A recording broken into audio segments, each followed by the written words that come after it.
el Banco Privado de Grecia tiene que saldar la deuda con el Banco Central de Grecia. ¿Cómo puede hacerlo? Bien, pues indudablemente tiene que acudir al mercado interbancario. Entonces, en el mercado interbancario nos vamos a encontrar tres tipos de agentes. El banco Privado de Grecia, que necesita euros para cancelar su deuda con el Banco Central. Tenemos por otro lado el Banco Privado Alemán, que tiene un exceso de euros, ese exceso de reservas. Y por otro lado tendremos el Sistema Europeo de Bancos Centrales, que ofertan unas facilidades de crédito y de depósito. Por facilidad marginal de crédito entenderemos que los bancos centrales van a estar dispuestos a prestar cualquier cantidad que se les solicite a un tipo de interés determinado, que en el caso europeo la actualidad es el 2%. La facilidad marginal de depósito supone que el sistema de bancos centrales estará dispuesto a aceptar todo lo que se deposite en los bancos centrales y se remunerará a un tipo de interés determinado, que en Europa es en la actualidad el 0,5. Y con estas facilidades de crédito y de depósito lo que se consigue es lo siguiente. El banco privado griego no va a pagar más del 2% en el mercado, puesto que al 2% puede conseguir todos los euros que quieran del Banco Central. Por otro lado, el banco privado alemán no va a prestar a menos del 0,5%, puesto que ese 0,5% lo tiene garantizado por el Banco Central. Entonces, normalmente, cuando el mercado interbancario funciona normalmente, el banco privado griego el banco privado alemán presta al griego a un tipo intermedio, que es el 1,25%, es el tipo de interés que en la actualidad en Europa, y de esa manera el banco privado griego tiene reservas para poder cancelar su deuda de muy corto plazo con el Banco Central griego.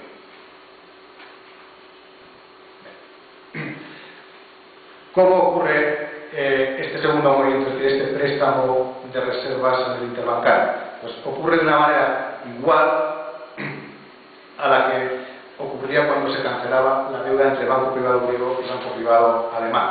Ahora, el banco privado alemán da la orden al Bundesbank de que transfiera ese exceso de reservas vía target al Banco Central de Grecia, y de esa manera se puede cancelar la deuda del Banco Central de Grecia con el Banco Privado de Grecia. Y de esa manera, los derechos y las obligaciones con el target de los dos bancos centrales se ven canceladas. Y esto es, de una manera simplificada, lo que ocurre cuando funciona el mercado interbancario. Bueno, perdón, se me ha olvidado decir que el banco privado griego, cuando recibe en préstamo el exceso de reservas del banco privado alemán, este banco griego entrega deuda pública con un acuerdo de recompra posterior. La pregunta siguiente es: ¿y qué ocurre si el banco privado alemán no quiere prestar las reservas al banco griego?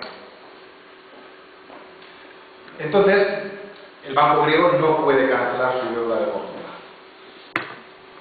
Pero la consecuencia inmediatamente posterior es que, dado que la demanda de reservas por parte del banco griego es muy inelástica, los tipos de interés se dispararían en el interbancario. Es decir, ese objetivo del 1,25 que se quiere lograr en el interbancario llegaría al 2.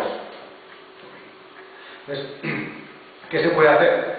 Entre otras alternativas, lo que se ha venido practicando es que el propio Banco Central de Grecia ha prestado al banco griego para que se cancele su deuda con el Banco Central griego, por medio de operaciones de mercado abierto. Es decir, el Banco Central de Grecia crea dinero, compra la deuda pública al banco privado griego, pero este dinero no es entregado al banco privado griego con una inyección de liquidez, sino que esta liquidez se envía vía target al banco central, al Bundesbank. Pero es un poco lío.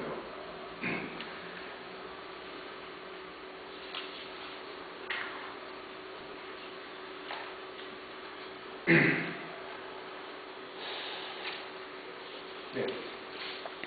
La cuestión que se plantea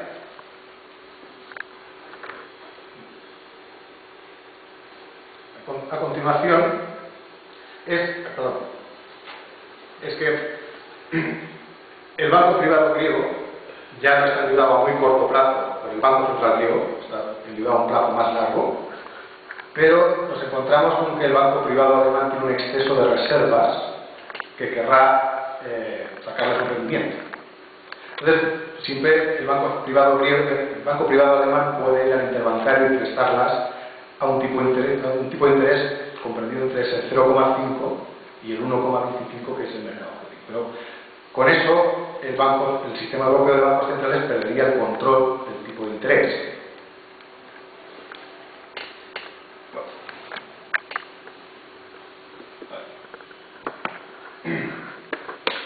Una alternativa que puede practicar el sistema europeo de bancos centrales para evitar esa pérdida de control es elevar el tipo de interés correspondiente a la facilidad marginal de depósitos hasta el 1,5%, y de ese modo el banco privado alemán no va a prestar a menos de ese tipo porque ya lo tiene garantizado por parte del Banco Central Europeo, en este caso por el Bundesbank. Bien,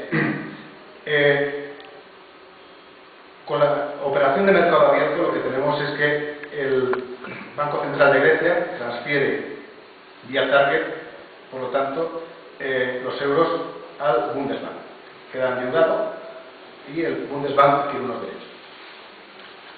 Bien, en esta diapositiva lo que vemos es la evolución de las obligaciones y los derechos por el sistema target, por un lado de Alemania, es la línea roja, y por otro lado es el saldo acumulado en miles de millones de euros de los países periféricos. Entonces, vemos que hasta mediados de 2007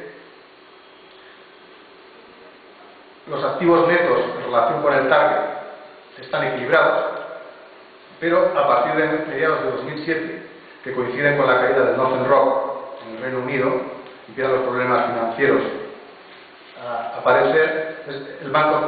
El Bundesbank empieza a acumular derechos sobre el target de modo creciente y los países periféricos empiezan al tiempo a acumular deudas con el target.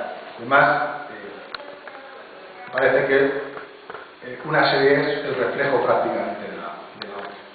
Entonces, ¿por qué ocurre esto? Bueno, como hemos dicho, por un lado el mercado interbancario colapsa, entonces el sistema europeo de bancos centrales comienza a prestar a los bancos privados con la finalidad, primero, de mantener un control sobre los tipos de interés y, en segundo, de que no colapse la oferta de crédito.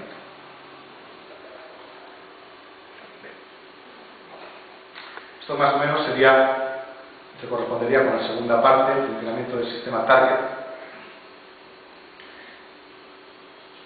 Y pasamos a la tercera parte del trabajo, que se correspondería con una revisión crítica de los argumentos de Sim.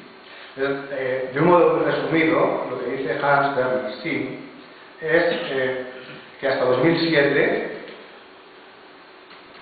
la economía alemana crece más despacio que las periferias porque de alguna manera el ahorro alemán no se utiliza para financiar inversión en Alemania, sino para financiar gasto improductivo en la periferia.